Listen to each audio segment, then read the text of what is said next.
Interiors, small dining spaces. Ito ang kinasanayan na nating itsura ng modern Japanese restaurant sa Metro Manila. Taliwas yan sa dining experience na handog ng isang Japanese cafe sa Alfonso, Cavite. Yung concept nyo, sa lahat ng pwede nyong i-execute, bakit Japanese? It comes from a personal place eh. Paborito ko talaga yung Japanese food. Pati yung family namin. Japanese culture. Yan, kitang-kita mo pagpasok pa lang eh. Pero when you think of Japanese cuisine, Japanese culture, iba yung naiisip kong itsura. Okay. Kasi pagpasok mo dito, ang ganda ng greenhouse eh. Parang ganun yung feel, tama ba? Were you after the greenhouse effect? Yan, exactly, chef, yun yung hinahanap namin. Kasi tama yung sinabi nyo, pag inisip mong Japanese restaurant, izakaya yan, yung medyo madilim, black, medyo red, masikip. Correct. Yes. Wood.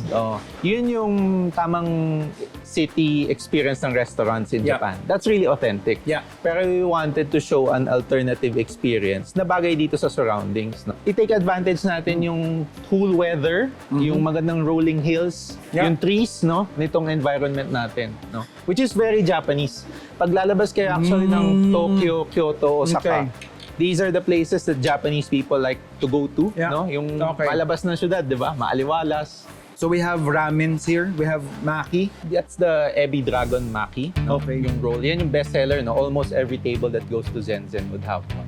That's our specialty roll kasi meron siyang fried tempura inside. No? Okay. So it marries yung best features ng California Maki, pati yung tempura. Tempura. Diba? Okay. Marami ring textures dyan, chef, no? Kung masin mo, sana may crunch, no? Yes, actually. Meron ding umami. Sa Yes, loob. syempre.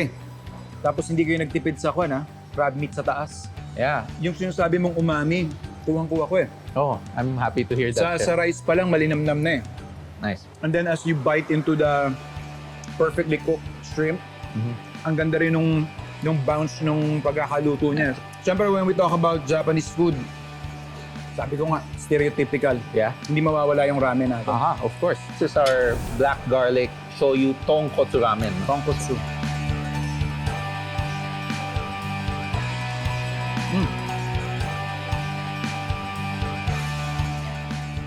With this bowl, saka yung ating maki, nagigets ko na eh. Yung dedication nyo to that quality. Aha. Di ba? Yeah. So we have a donburi section. Donburi would be your Japanese rice bowls. Yeah? Okay. It comes with a side of miso soup, which you've been enjoying Ito earlier. kanina, sinihigop ko na eh. With some stir-fried veg, and then some pickled ginger. Yun yung timpla, merong pagkakahawig sa Filipino cuisine. Yung hilig din nila sa matamis na sauce. Yeah, yeah. Diba? Definitely. Definitely. And then our best seller in the udon line is this beef sukiyaki udon.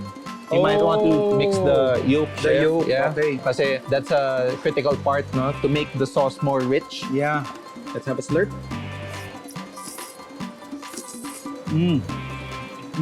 It's a spot na masarap na hit once in a while. Yeah. There's a simplicity in combining salty and sweet.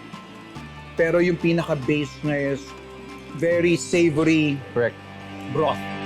This is our strawberry shortcake in a cube version. No? As in, siniserve nyo to ng ganito. Yes. Some people take it home. Yeah, sa kanila na yan. That's nice. So we wanted it to be compact. Let's see kung kakagat tayo sa ulap. Para tayo nasa langit pag gano'n eh. Hindi siya sobrang tamis. I'm happy to see na yung what we intended to hit, no? A not too sweet, texture focused. Yeah. Strawberry shortcake that actually highlights the strawberry flavor.